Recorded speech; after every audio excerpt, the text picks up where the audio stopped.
اپنے دل کو دنیاوی خواہشات سے خالی رکھیں، نہ اس کے اندر عورت آئے، نہ اس کے اندر مال و دولت آئے، نہ اس کے اندر عزت اور جاہ آئے، جو مل جائے من جانب اللہ، اللہ کی طرف سے اس کے اوپر خوشی ہو، اللہ کا شکر ادا ہو، نہیں ملی کوئی شکوہ و شکایت زبان پہ نہ ہو۔ حدیث میں اللہ کے رسول کے سامنے کتنے بڑے غم کے پہاڑ ٹوٹے، سارے خاندان والے نقصان پہنچانے کے اور تعلق قطع کرنے کے درپے ہو گئے، بیٹیوں کو طلاقیں ہو گئیں، عتبہ کے لڑکوں سے نکاح ہوئے تھے، کیسے عزیز جو جان چھڑکتے تھے، جہاں اسلام کا نام لیا تلوار لے کے سامنے کھڑے ہو گئے، گردن اڑانے کے درپے ہو گئے، کیسے برگزیدہ صحابی جو جان چھڑکتے تھے، ان کے جنازے اپنے چچا کے حضرت حمزہ کے اپنے ہاتھوں سے اٹھائے۔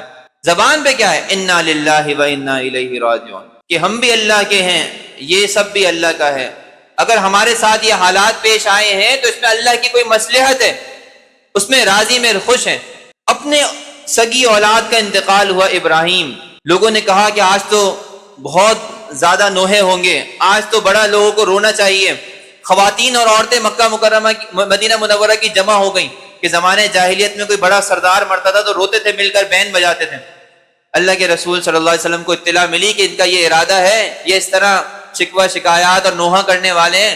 فرمایا ان العین تدمع، دیکھو آنکھیں آنسو بہا رہی ہیں، آنکھیں ہمارے قدرت میں نہیں ہیں، اختیار میں نہیں ہیں۔ والقلب یحزن، اور دل بھی غمزدہ ہے، غمگین ہے۔ ابراہیم کا انتقال ہوا ہے، ایک بیٹا جو 1.5 سے 2 سال تک کا پہنچ گیا تھا، اکلوتا بیٹا تھا، اس کا انتقال ہو گیا۔ لیکن ولا نقول الا ما يرضى به ربنا، زبان سے ہم صرف وہی کہیں گے جس پر ہمارا رب راضی ہے، جس پہ ہمارا رب خوش ہے، جس سے ہمارا رب جو ہے ہم سے ناراض نہ ہو۔ اور پھر کہا یا ابراہیم انا بفراقک لمحزون، اے ابراہیم تیری جدائی کا غم بہت بڑا ہے، لیکن ہم اس کے اوپر نوحہ وغیرہ نہیں کریں گے۔